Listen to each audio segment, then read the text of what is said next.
(2장) 긍정의 역설. 긍정적이면 다 해결되는 게 아니야? 심리학의 혁명, 긍정심리학. 1875년 독일 라이프치히 대학에 철학과 교수 한 명이 임용되었다. 그의 연구 분야가 인간의 의식과 정신이었기 때문이다. 살아있다는 것은 의식이 있다는 것인데 과연 의식이란 무엇일까? 의식과 정신의 본질에 대한 질문은 그의 머릿속을 떠나지 않았다. 의식과 정신에 대한 논의를 인식론이라고 하는데 이는 전통적으로 철학의 주요 관심사였다. 그런데 기존의 철학자들이 이 문제에 대한 답을 찾기 위해서 책상에 앉아 끊임없이 사유하는 것으로 접근한 반면 신임 교수는 자연과학의 방법을 적용하고 싶어 했다. 실제로 그는 의학을 공부했고 의사로서 훈련을 받기도 했다. 그리고 물리학자이자 생리학자였던 헤르만 폰 헬름홀츠를 비롯해 여러 과학자들은 물론 당시 네로라 하는 철학자들 밑에서 학문을 연마했다. 자연과학의 방법을 적용하고 싶었기에 그에게는 실험실이 필요했다. 그래서 그는 1879년 가끔씩 학생들이 저녁 식사를 하기 위해 사용하던 작은 방을 확보하고 심리학 실험실이라는 간판을 붙였다. 이 실험실은 현대 심리학의 탄생 장소가 되었고 그는 심리학의 아버지가 되었다. 그의 이름은 빌헬름 분트다. 이후 심리학은 인간의 의식과 정신, 더 나아가 마음과 행동을 과학적으로 접근하면서 인문학과 자연과학 사이에서 나름의 영역을 구축해갔다. 심리학을 인문학으로 볼 것인지 아니면 과학으로 볼 것인지 등 정체성을 두고 수많은 학파가 생겨났고 이런 흐름이 심리학을 풍성하게 만들었다.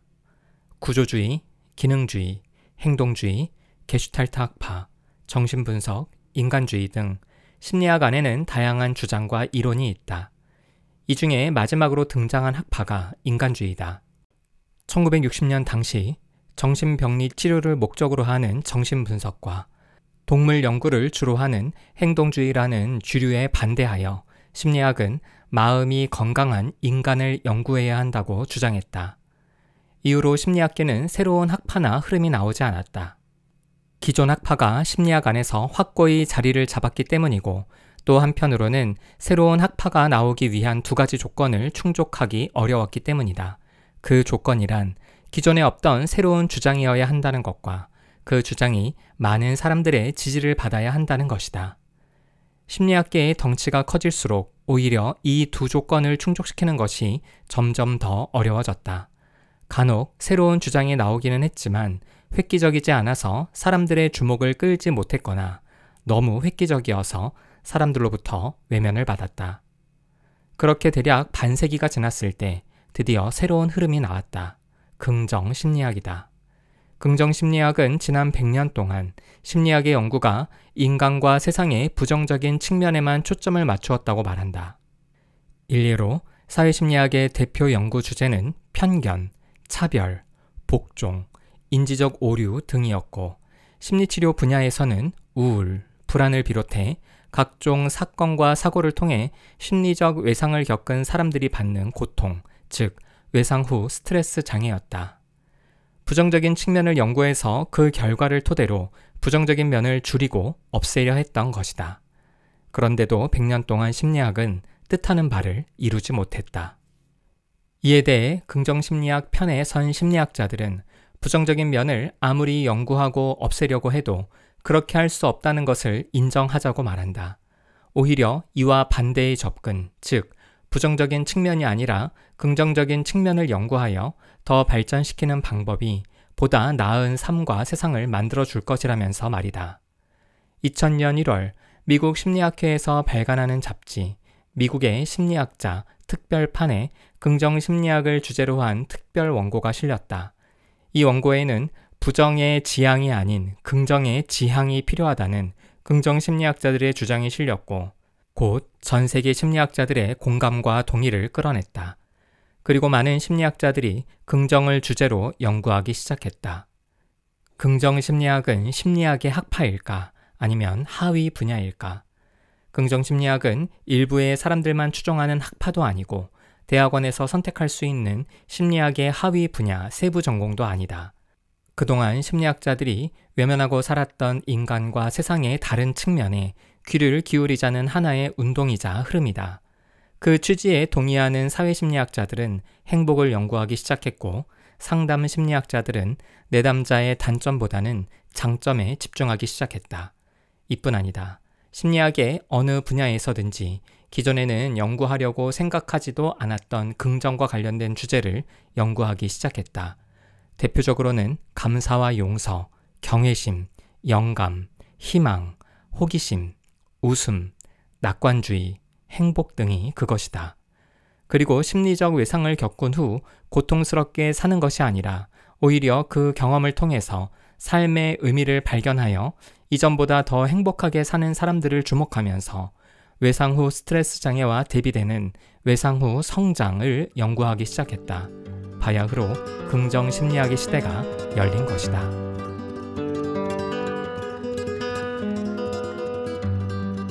긍정에게 배신을 당하다. 긍정을 강조하는 것은 비단 심리학계만이 아니다. 어느 순간부터 베스트셀러 목록에는 긍정이라는 표현이 쏟아지기 시작했다. 그런 류의 책을 들춰보면 모두들 비슷한 이야기를 한다. 긍정적으로 생각하고 낙관적으로 받아들이며 좌절하지 말고 노력하고 애쓰라고 말한다. 희망을 품고 꿈을 꾸라고 한다. 그러면 꿈이 이루어진단다. 어디 책뿐일까? 강의도 많다. 용기를 주고 희망을 심어주며 처음부터 끝까지 웃다가 끝나는 행복 강의가 넘쳐난다. 누구든지 용기와 희망을 품고 낙관적이고 긍정적으로 모든 일을 받아들이면 결국 자신이 원하는 것을 이뤄낼 수 있다고 말한다. 그런데 희한한 일이다. 이렇게 긍정을 강조하고 많은 사람들이 그 가르침에 따르는데도 내면에서 부정을 더 크게 경험하는 경우가 생기니 말이다. 미국의 유명 저널리스트인 바버라 에런 라이크 역시 긍정을 강조하는 사람들 사이에서 부정을 더 크게 경험했다. 암이 축복이다. 에런 라이크는 생물학 박사학위를 받았으나 대학 교수나 연구원이라는 안정된 직업을 마다하고 도시 빈민의 건강을 옹호하는 NGO에서 일을 했다. 그러다가 자신의 경험을 바탕으로 긍정의 배신이라는 책을 출간했다. 긍정의 배신이라니 무슨 말일까? 그녀는 우리 사회에 불고 있는 긍정주의를 비판적으로 바라봐야 한다고 말했다. 이 주장을 하게 된 계기는 자신의 경험 때문이었다. 지난 2000년 유방암 진단을 받은 그녀는 평소 건강에 대해 전혀 걱정하지 않는 긍정적이고 낙천적인 사람이었다. 사회의 구조적 문제나 부조리에 대해 비판적 시각을 갖기는 했어도 매사에 투덜대는 사람은 아니었다. 그런데 정작 자신이 암 환자가 되어 치료를 받으면서부터 본의 아니게 부정적인 사람으로 변해갈 수밖에 없었는데 그 이유는 유방암에 대한 각종 정보를 찾기 위해서 인터넷에 접속할 때마다 마주하는 유방암 환자들의 이상한 경험담 때문이었다. 유방암 환자들이 정보를 교환하는 인터넷 커뮤니티 어느 곳에서도 암 환자로서 겪는 고민과 걱정에 대한 이야기는 찾아볼 수가 없었다. 유방암 진단을 받은 여성이 겪을 수 있는 우울과 불안에 대한 흔적도 없었다. 모두가 한결같이 암에 대해서 긍정적으로 반응했다. 모두들 고아암을 이겨낸 사이클 황제 랜스 암스트롱처럼 암은 축복이며 감사할 이유라고 말했다. 25세에 고아암 진단을 받은 암스트롱은 암이 뇌와 폐에까지 전이되었다. 치사율이 50%에 이르는 고아암 환자였던 그는 고환 한쪽과 뇌 조직 일부를 제거하는 대수술을 받고 기적적으로 살아나 자신을 괴롭히는 암과 사투를 벌였다. 그리고 자신의 꿈과 희망을 이루기 위해 사이클 선수들 사이에서 죽음의 레이스라 불리는 뚜르드 프랑스에 참가했고 1999년부터 2005년까지 무려 7연패의 위협을 달성했다. 제 아무리 건강하더라도 하기 어려운 엄청난 업적을 세웠다. 그는 세계적인 인물이 되었고 암 환자들의 희망이 되었다. 자신의 책과 각종 인터뷰에서 그는 이런 말을 자주 했다. 내 항암제는 긍정적 사고이다. 병에 걸리면서 내 인생을 다시 되돌아보지 않을 수 없었다. 만약 암에 걸리지 않았더라면 뚜르드 프랑스에서 이기지 못했을 것이다. 질병을 이기는데 가장 중요한 것은 긍정적인 생각이다. 내가 암을 극복할 수 있었던 것은 마법의 약을 복용해서가 아니라 나을 수 있다는 신념과 살 수 있다는 의지 때문이었다. 질병이 없었으면 승리도 없었을 것이다. 긍정의 배신. 에런 라이크는 게시판 곳곳에 이런 뉘앙스의 글이 천편일률적으로 있는 것을 보고 너무나 놀랐다. 마치 모두가 암스트롱이라도 된 것 같았다. 세상에는 이렇게 긍정적인 사람도 있을 수 있겠지만 어떻게 모든 사람이 하나같이 암이 자신에게 축복이라고 말하는지 이해하기 어려웠다. 물론 사람들이 자신의 암을 걱정하고 염려하느라 지속적으로 스트레스를 받고 더 우울하기를 기대한 것은 아니다. NGO에서 일하는 그녀는 제약회사의 입김이 큰 미국의 의료 현실에서 자신이 제대로 된 치료를 받을 수 있도록 함께 고민하고 행동할 사람을 만나고 싶었다. 또한 유방암의 종류가 다양한데도 왜 치료법은 그렇게 천편일률적인지, 산업화된 사회에서 유방암 발병률은 왜 이렇게 높은지 등에 대해 함께 질문하면서 답을 찾아나갈 동지를 만나기를 기대했다. 그러나 인터넷 커뮤니티는 그런 분위기가 아니었다. 그래도 혹시나 하는 마음으로 용기를 내어 게시판에 자신의 생각을 올렸다. 긍정적인 것도 좋지만 이런 문제의식을 갖고 함께 고민하는 것이 필요하지 않겠느냐. 함께 고민할 사람들을 만나고 싶다는 뉘앙스로 말이다. 그랬더니 놀라운 일이 벌어졌다. 사람들이 득달같이 달려들어서 그녀를 걱정하는 척하면서 비난했다. 그녀가 비참할 정도로 불쌍히 여겼다. 그리고 그녀에게 유방암에 대해서 감사하라고 압박했다. 암은 축복이라고 고백하라고 강요했다. 그중 어떤 사람은 그녀가 너무 부정적으로, 비관적으로 생각한다면서 당장 뛰어가서 상담을 받으라며 이렇게 댓글을 달았다. 이 사이트에 있는 모든 사람에게 당신이 풍요로운 삶을 누릴 수 있도록 기도해 달라고 부탁할게요. 에런 라이크는 순간 당황스러웠다. 평소에 그렇게 부정적인 사람이라고 생각하고 살지 않았는데 이렇게 아무 생각 없이 무한 긍정인 사람들 속에 있으니 자신이 비관주의자, 염세주의자가 된 것만 같았다.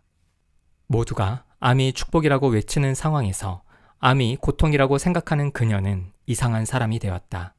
이때부터 에런 라이크는 미국에서 시작되어 전 세계로 퍼져나간 천편일률적인 긍정주의에 대해 고민하기 시작했다.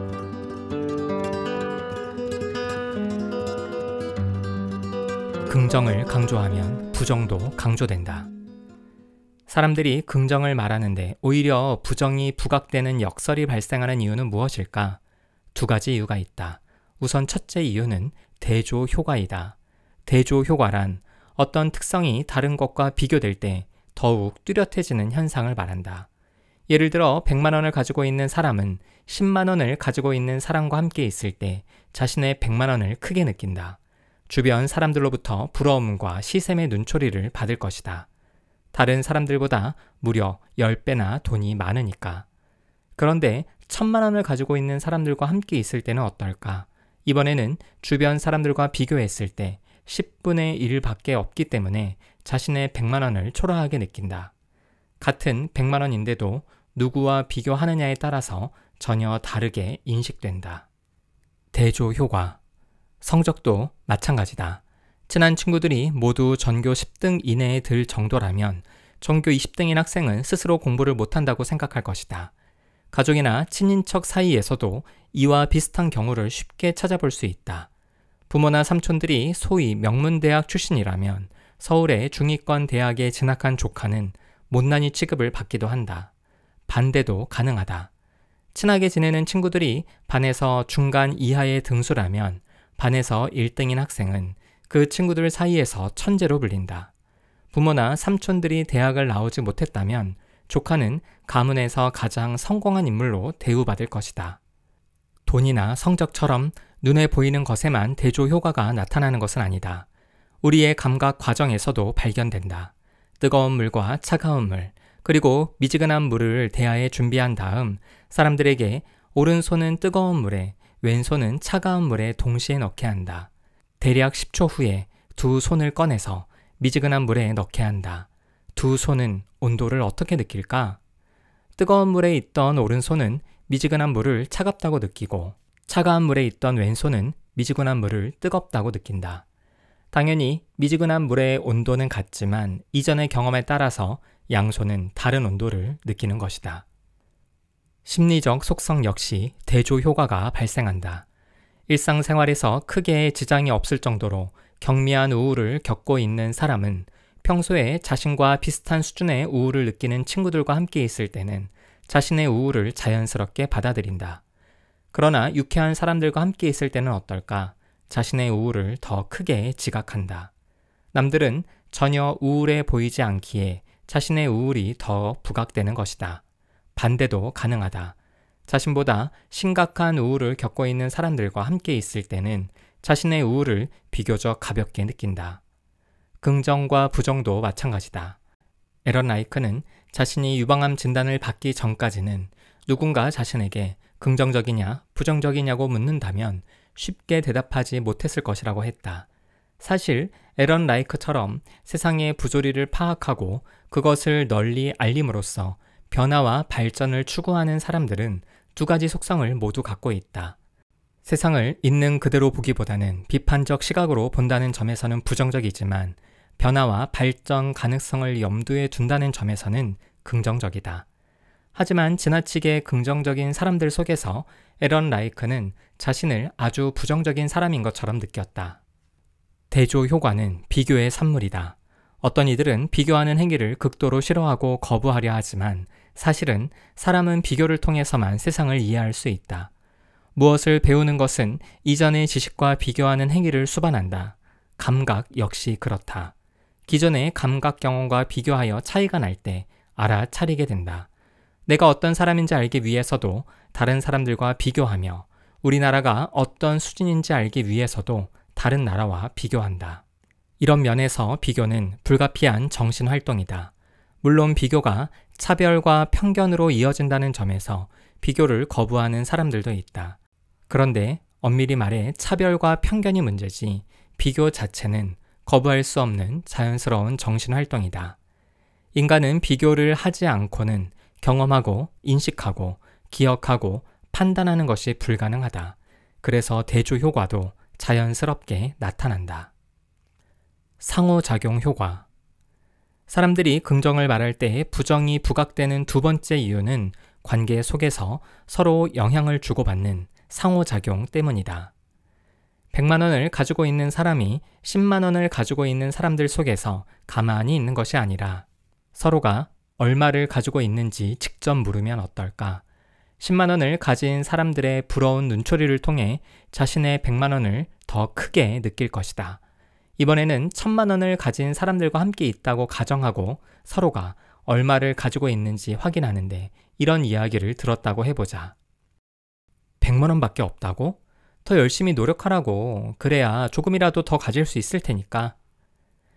자신의 100만 원이 초라하게 보이면서도 그 사람들에게 화가 날 것이다. 그래서 이런 이야기에 자극을 받아서 더 많이 벌려고 애쓰고 노력하는 사람도 있지만 자신이 무시당한다는 생각에 자존심이 상해서 더 열심히 노력하기는커녕 좌절하고 슬퍼하고 원망하는 사람도 있을 것이다. 또 어떤 이들은 평소와는 달리 돈 이외의 다른 가치를 더 중요하다고 느끼면서 돈에 더 무관심해지기도 한다. 돈이면 다인 줄 아나 본데 세상에는 돈 말고도 더 중요한 가치가 있다고. 난 돈 대신 삶의 여유를 선택하겠어. 성적도 이와 비슷하다. 공부 잘하는 사람이 못하는 사람에게 공부를 왜 그렇게 못하니? 더욱 열심히 해서 우리처럼 돼봐 라고 말하면 어떨까? 이런 이야기를 좋게 받아들이고 열심히 공부해서 성적을 올리는 사람도 있을지 모르나 대부분은 자존심이 상해 공부를 더 안 하게 될 것이다. 긍정과 부정도 마찬가지다. 유방암과 관련된 정보를 찾기 위해 인터넷에서 검색했을 때 발견한 암 환자의 감사 퍼레이드 자체만으로도 에런 라이크는 자신 안에 있는 부정, 불쾌감, 문제의식을 느꼈지만 여기서 끝이 아니었다. 용기를 내어 부정적이고 비판적인 글을 올리자 사람들은 긍정적으로 생각하라면서 그녀를 비관주의자나 염세주의자 취급을 했다. 그들의 눈에는 에런 라이크가 얼마나 불쌍하게 보였겠는가. 그 때문에 그들은 더욱 긍정을 옹호하면서 이전보다 더 큰 확신을 갖게 되었다. 방향은 정반대지만 에런 라이크도 멈추지 않았다. 뭔가 잘못되었다는 생각에 더욱 비판적인 입장을 견지했고 결국 긍정의 배신이라는 책까지 출간했다.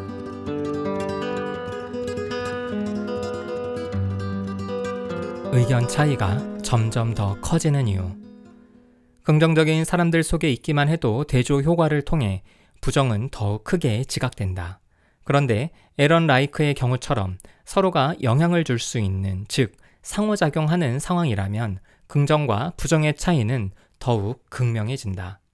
다시 말해 긍정적인 사람들은 부정적인 견해를 드러낸 에런 라이크에게 조언하면서 더욱더 긍정적이 되었고, 에런 라이크는 그들의 태도에 당황하면서 더욱더 부정적인 견해를 드러냈다.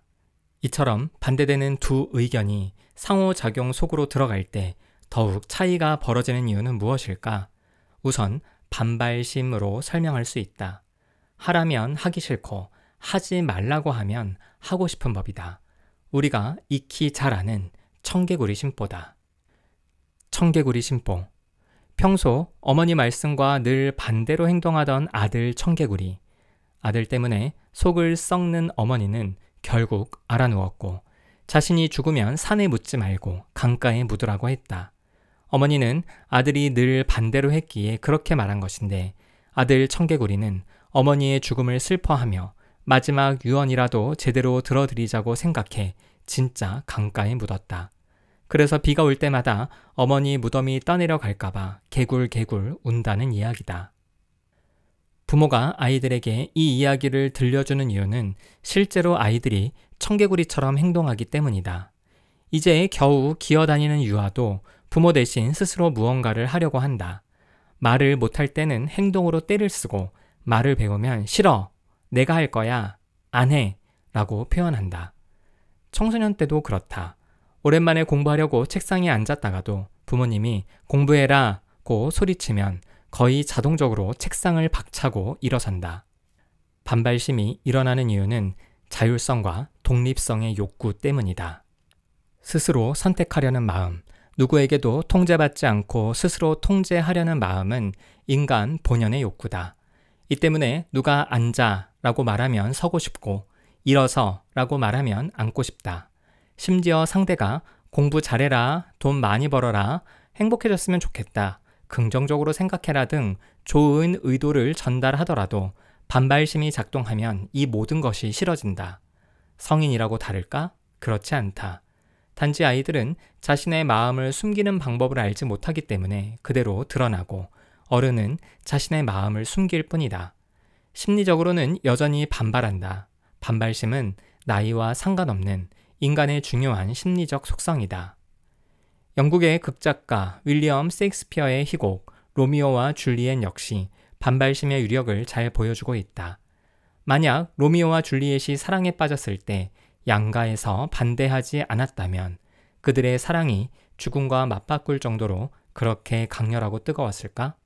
그렇지는 않았을 것이다. 우리 대부분이 그랬던 것처럼 한때는 뜨거운 사랑을 했겠지만 얼마 지나지 않아 서로에 대한 마음이 식어서 각자 맞바람을 피웠을지도 모르는 일. 이처럼 주변의 반대로 사랑이 깊어지는 현상을 일컬어 로미오와 줄리의 효과라고 한다. 균형의 추구. 하지만 에런 라이크의 경험은 단지 이런 반발심만으로는 설명하기 어렵다. 왜냐하면 그녀는 무언가를 바로 잡아야겠다는 생각을 했기 때문이다. 여기서 상호작용으로 긍정과 부정이 더욱 극단으로 치닫는 두 번째 이유가 등장한다. 바로 균형의 추구다. 균형의 추구란 최적의 상태, 가장 좋거나 바람직한 상태로 만들기 위한 노력이다. 그래서 한쪽이 강하게 자신의 의견을 주장하면 다른 쪽도 그에 걸맞을 정도로 혹은 더 강하게 반대 의견을 주장한다. 에런 라이크가 보기에 유방암의 진단과 치료 과정에는 미심쩍은 부분이 많았다. 생물학 박사였던 그녀는 평소부터 미국의 의료 시스템에 대한 의구심이 있었다. 제약회사들이 영리를 추구하느라 환자의 건강을 등한시하는 경우를 많이 목격했기 때문이다. 그래서 필요한 정보를 얻고 같은 아픔을 겪은 사람들과 함께 대응하고자 인터넷에서 관련 사이트를 검색했다. 이때만 해도 에런 라이크는 그리 부정적인 사람은 아니었다. 인터넷에서 마주한 첫 경험담은 감사 고백이었다. 자신에게 암이 굉장히 큰 선물이며 2번 다시 얻을 수 없는 값진 기회라도 되는 것처럼 사람들은 자신의 암에 감사하고 기쁘다는 이야기를 하고 있었다. 에런 라이크가 이런 글을 처음 보았을 때 어떤 생각을 했을까? 자신에게 유방암이 발병한 것에 대해서 이렇게 생각하는 사람도 있군. 그런데 그 다음 글도 감사, 그 다음도 감사, 끊임없이 쏟아져 나오는 감사 고백을 보게 되었을 때는 생각이 달라졌다. 이거 뭔가 심상치 않은데? 다들 감사에 취해서 진실을 외면하고 있어. 다들 장밋빛 환상에 취해 있어. 나라도 진실을 알리는 글을 올려야겠어. 그래서 사람들이 조금이라도 경각심을 가지도록 해야겠어. 이런 마음으로 자신의 생각을 게시판에 올렸다. 결과는 예상 외였다. 사람들은 에런 라이크가 부정적인 생각에 사로잡혔다면서 자신들이 나서서 긍정적으로 만들어 주어야겠다고 생각했다. 그래서 에런 라이크에게 메시지를 보내 자신의 긍정 마인드를 더욱 강하게 표현했고 그녀에게도 감사를 강요했다. 그런데 사람들의 이런 시도는 에런 라이크를 긍정적으로 만들지 못했다. 오히려 에런 라이크는 그들이 현실 문제를 외면하게 만드는 긍정주의에 빠져 있다고 생각하고 그들을 긍정의 구렁텅이에서 끌어내야겠다고 결심했다. 그럴수록 긍정의 사람들도 가만히 있지 않았다. 부정에 사로잡힌 불쌍한 어린 양을 구해주기 위해 더욱 강력하게 긍정을 강조했다. 이런 식의 상호작용은 긍정과 부정의 격차를 더 크게 벌려놓았다. 긍정을 강조하면 강조할수록 부정도 강조되는 역설이 발생했다. 더욱 긍정을 강조하는 사람들이나 더욱 부정적으로 대응하는 에런 라이크의 의도는 무엇일까? 놀랍게도 같은 목적이다. 유방암으로 고통받는 자신들에게 최선을 다하는 것이다. 암에 대해 감사하라고 말하는 사람들은 긍정적인 마음이 치료에 가장 좋기 때문이라고 생각한다. 그래서 조금이라도 부정적인 사람들을 보면 적극적으로 달려가서 긍정적으로 생각하라고 압박을 넣는 것이다. 여기에 대해서는 에런 라이크도 동의할 것이다. 적어도 암 환자가 자신의 암에 대한 불평, 불만, 후회와 자책 속에 사는 것이 건강에 좋다고 생각하지는 않을 것이다. 그러나 이 때문에 현실 문제를 도외시한다면 제대로 치료받을 기회를 놓쳐 더 크게 고통받을 것이라고 생각할 뿐이다. 이런 마음으로 주변에서 무조건 암에 대한 감사만 외치니 그녀는 균형을 잡기 위해서라도 더 크게 의료 처치에 대한 의심을 외치는 것이다. 한 마음, 두 생각의 비극. 이처럼 같은 목적을 추구하는 양쪽이 상호작용을 통해 작은 차이를 큰 차이로 키우는 일은 비일비재하다. 특히 부부 사이가 그렇다. 결혼할 때 두 사람은 서로의 차이점보다는 공통점이 더 많다고 느낀다.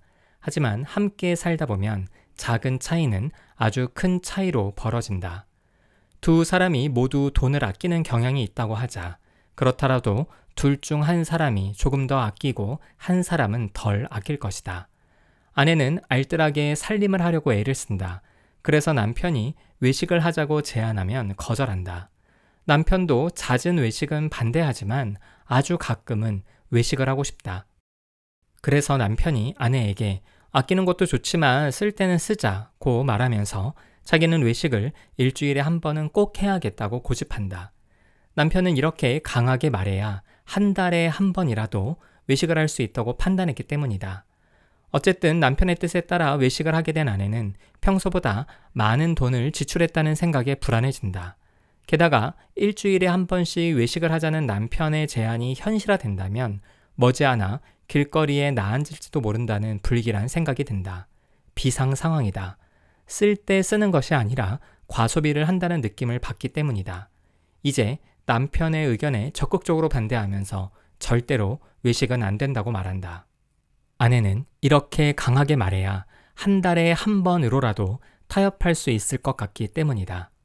남편은 전보다 더 과격하고 완고해진 아내의 태도를 보면서 이렇게 아끼다가는 스트레스를 받아 병에 걸리고 그러면 치료비로 더 많은 돈을 날릴 것이라고 상상한다. 그러면서 이전보다 더 강하게 말한다. 제발 돈 좀 편하게 쓰자고. 분명 두 사람 모두 잘 살고자 하는 공동의 목표가 있지만 지속적인 상호작용을 통해 격차는 점점 더 커져서 결국 돌아올 수 없는 선을 넘기도 한다. 비단 돈 문제에서만 그럴까? 자녀 양육, 집안일, 시댁이나 처가 문제, 여행이나 휴가를 즐기는 방법, 정치적 견해를 비롯해 거의 모든 부분에서 이런 상호작용은 작은 차이를 아주 크게 만든다. 자신의 입장에서는 살짝 극단으로 치우쳐 있는 상대를 끌어오기 위해, 그래서 적절한 균형을 잡기 위해 또 다른 극단을 취하는 것뿐이다. 흥미로운 사실은 양쪽을 극단으로 갈라서게 만드는 이런 상호작용의 이면에는 함께 잘 살고자 하는 마음이 있다는 것이다. 하지만 결국에는 마음과 정반대 결론에 도달하기도 한다.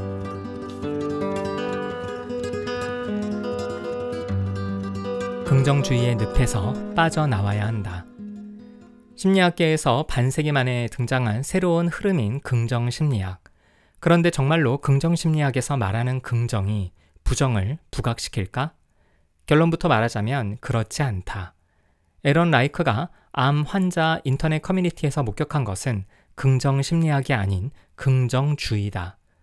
긍정주의는 무조건 긍정이 정답이라는 주장이다. 긍정주의와 긍정심리학의 차이점은 두 가지다. 첫 번째는 기술과 처방이다. 기술은 현상이 어떤지를 말하는 것이고 처방은 현상을 바꾸기 위해서 적극적으로 개입하는 것이다. 긍정심리학은 기술에 초점을 맞춘다. 행복한 사람들의 특성을 연구하고 감사와 용서의 효과를 밝혀서 기술하는 것이 목적이다. 가장 대표적인 긍정심리학의 연구 결과를 서술하면 다음과 같다. 행복에 가장 큰 영향을 미치는 것은 돈이나 명예가 아닌 주변 사람들과의 관계. 감사일기를 꾸준히 쓰니 삶이 풍부해짐. 자신에게 잘못을 저지른 사람을 용서하니 우울과 불안, 분노가 감소. 이런 연구 결과를 보면 자연스럽게 삶에 적용하고 효과를 보기 위해 처방하고 싶은 마음이 들 수 있다. 그러나 긍정심리학자들은 처방에 초점을 두지 않는다. 다음처럼 처방을 하려는 쪽은 긍정주의다. 긍정주의자들은 이렇게 말한다. 관계를 잘 맺으면 행복해질 수 있음. 삶을 풍부하게 살려면 감사일기를 쓸 것. 우울과 불안, 분노를 감소시키려면 그 사람을 용서할 것. 물론 누군가 당신에게 관계를 잘 맺고 싶다고 말하면 당신은 행복해질 가능성이 있겠네 라고 생각할 수 있고, 감사일기를 쓰면서 자신에게 잘못을 저지른 사람을 용서하겠다고 말한다면 예상되는 효과에 대해서 이야기를 해줄 수는 있다. 하지만 이것은 긍정을 선택했을 때 얻을 수도 있는 결과일 뿐이다. 이런 결과를 얻기 위해 긍정을 선택하면 언제나 효과가 좋을까? 아니다. 그럴 수도 있고 아닐 수도 있다. 이렇게 애매하게 표현하는 이유가 있다. 전문 용어로 표현하자면 인과관계를 증명한 것이 아니라 상관관계를 보여주는 것이기 때문이다. 즉, 관련성은 분명히 존재하지만 원인과 결과로는 단정짓기 어렵다는 뜻이다. 두 번째 차이점은 부정을 인정하느냐, 무시하느냐다. 긍정주의는 부정을 무시한다. 긍정주의의 배경은 신자유주의와 신사상운동이다. 1970년대부터 부각되기 시작한 신자유주의는 시장의 순기능을 강조하며 자유무역과 규제 철폐를 옹호하는 경제적, 정치적 이념이다. 19세기 자유주의는 국가가 개입하지 않는 자유방임에 가까웠다면 신자유주의는 국가 정책의 필요성을 인정한다. 하지만 자유주의나 신자유주의 모두 시장 경제의 구성원 누구라도 열심히 노력하면 성공할 수 있다는 전제를 갖고 있다. 신사상운동은 19세기부터 시작된 일종의 종교 철학이다. 인간에게는 신성이 있어서 올바른 생각으로 병을 치료할 수 있고 자신의 실수와 잘못까지 줄여서 탁월한 사람이 될 수 있다고 말한다. 신사상에는 단순한 메시지 두 가지가 있다. 사람들은 내면 깊숙한 곳에 엄청난 힘을 지니고 있다는 것과 부정적인 생각을 떨쳐버리면 이 힘의 문을 열 수 있다는 것이다. 신사상운동은 부정을 거부한다. 낙심과 낙담, 우울과 불안, 좌절과 고민을 터부시하면서 긍정을 강조하고 긍정이면 된다는 식의 교조적 논리를 편다. 신사상운동의 대표적인 책이 전 세계적인 베스트셀러였던 시크릿이다. 이와 달리 긍정심리학은 심리학 연구가 그동안 인간과 세상의 부정에만 초점을 맞추었던 것에 대한 반성에서 출발한다. 인간과 세상에는 부정적인 것, 편견, 차별, 우울, 불안 등이 가득하지만 분명히 긍정적인 것, 행복, 감사, 영성, 용서 등도 존재한다. 지금까지는 부정적인 것에만 관심을 가졌으니 이제는 긍정적인 것에도 관심을 가져보자는 것이다. 부정적인 것을 외면하거나 부인하자는 것이 아니다. 부정적인 것을 연구하는 것도 여전히 필요하다고 말한다. 그러면서 동시에 긍정적인 것을 연구하여 활용하자는 것이다. 즉, 긍정주의가 부정의 부인과 긍정의 독단을 주장한다면 긍정심리학은 부정과 긍정의 균형을 추구한다. 긍정심리학과 긍정주의의 차이를 보다 분명하게 이해하려면 낙관주의와 비관주의를 비교하면 된다. 긍정주의에서는 어떤 상황을 낙관적으로 받아들이는 것이 좋고 비관적으로 받아들이는 것이 나쁘다고 말한다. 그러나 긍정심리학자들은 역경과 실패를 이겨내는 진짜 낙관주의와 비현실적 낙관주의를 구분한다. 진짜 낙관주의는 실패 상황에서 좌절하고 무기력하게 반응하지 않고 힘들고 괴롭지만 다시 도전해 보려는 자세다. 실패와 좌절을 부인하지 않고 그것을 인정하면서 뛰어넘을 수 있는 마음의 힘을 추구하는 것이 진짜 낙관주의다. 비현실적 낙관주의는 난 뭘 하든 무조건 잘 될 거야. 나쁜 일은 나에게는 일어나지 않아. 타인에게 일어나겠지. 나에게는 늘 좋은 일만 일어나. 라는 식으로 현실을 무시하는 가짜 낙관주의다. 긍정주의에서는 비관주의를 나쁘게 보지만 도움이 되는 비관주의도 있다. 바로 방어적 비관주의다. 일반적으로 생각하는 비관주의가 매사를 부정적으로 보는 것이라면 방어적 비관주의는 어떤 일을 시작하기 전에 최악의 경우를 생각하는 것이다. 그러면 대부분은 최악보다는 괜찮은 결과가 나오기 때문에 실망은 덜 하고 용기는 더 가질 수 있다. 우리가 흔히 쓰는 말 중에 죽기 아니면 까무러치기가 이런 경우다. 우리네 삶은 단순하지 않다. 복잡하다. 부정을 뒤집으면 긍정이 되고 긍정을 다르게 보면 부정이 되기도 한다. 세상은 위험한 곳이지만 한편으로는 즐거운 일이 가득한 곳이기도 하다. 어제의 적이 오늘의 동지가 되고 옛날에는 무시당했던 것이 오늘에는 아주 바람직한 일이 되기도 한다. 이렇게 복잡한 세상에서 긍정심리학은 부정과 긍정의 균형을 말한다. 한쪽으로만 치우치지 말고 양쪽 모두를 보자고 한다. 반면 긍정주의는 부정을 외면한 긍정만을 강조한다. 우리네 삶을 그리고 세상에서 벌어지는 수많은 사건들을 단순화시켜서 좋은 쪽만을 강요한다.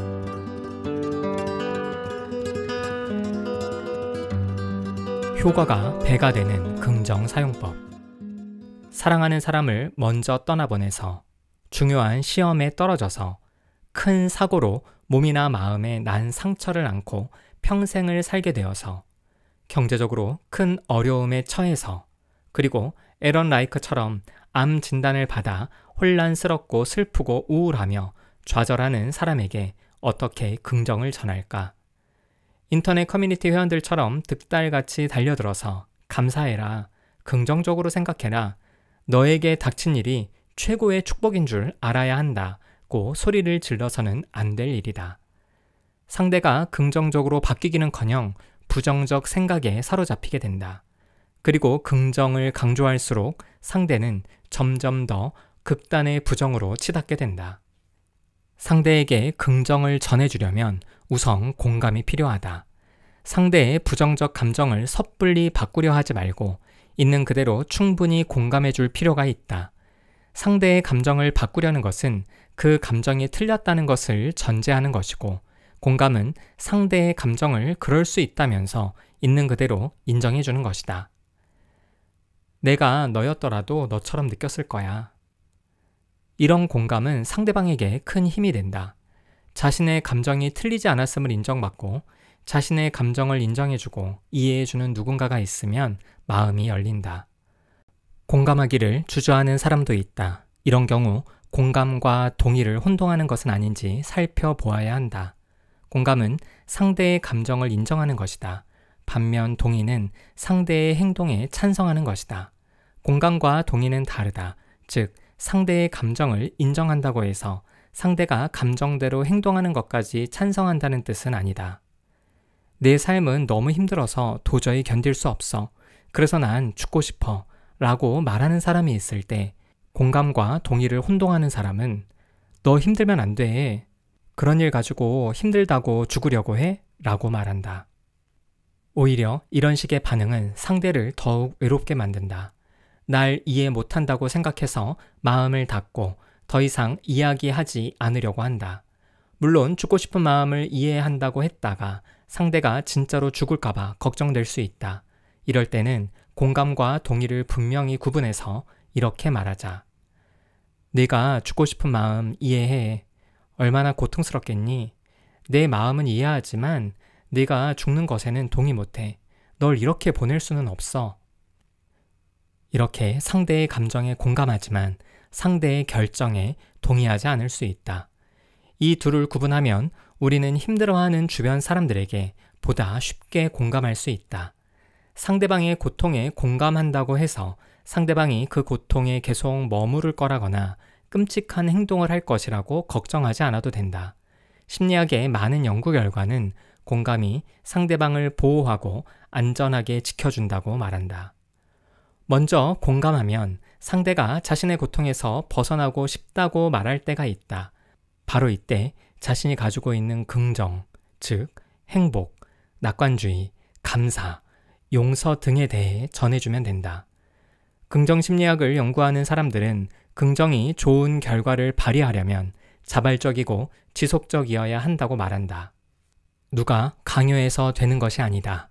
스스로 원해야지 억지로 해서는 안 된다. 또한 흥미나 재미, 호기심으로 한두 번 정도 감사일기를 쓰거나 용서를 했다고 긍정의 효과를 누릴 수는 없다. 매일 꾸준하게 실천해야 효과가 있다. 긍정은 강요해서는 안 된다. 스스로 자신의 역경을 딛고 일어날 의지가 선행되어야 한다. 하지만 긍정주의는 어떤가? 상대방의 상황과 처지, 처한 입장과 의지를 고려하지 않고 무조건 긍정을 강요한다. 이런 긍정주의는 오히려 많은 이들의 마음에 있는 부정, 즉 걱정과 염려, 분노와 불안, 불쾌감을 부각시키고 현실에 적응하지 못하거나 회피하게 만든다.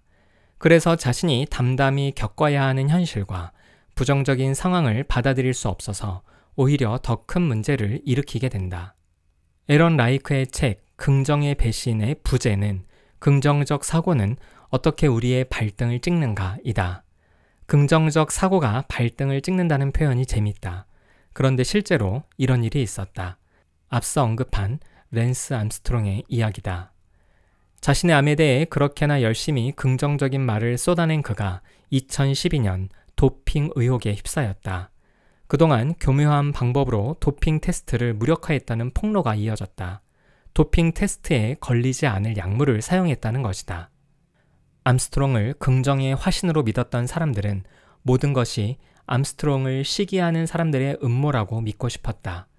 그러나 암스트롱은 스스로 도핑 사실을 인정했다. 그가 받은 모든 상은 몰수되었고 그의 업적은 허공으로 사라졌다. 랜스 암스트롱을 믿었던 이들은 발등이 찍혔다.